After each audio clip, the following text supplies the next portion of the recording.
আপনি আহেন এই দোকানের মালিকের নাম কি? এই মিঠু ভাই, আহেন আপনার দোকান লে দিতেছি। এটা তো পানি কে? আরে ভাই কোয়েন না, যে বৃষ্টি পড়ছে পানি আহেন, আপনি আহেন,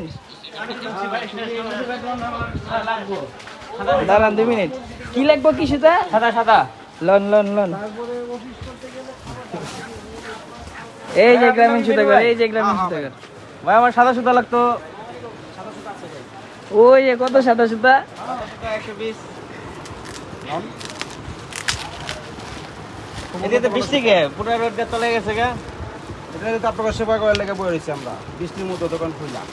ও 120 এটা আর 120 এটা রেডি করে রাখেন। ঠিক আছে, ওকে।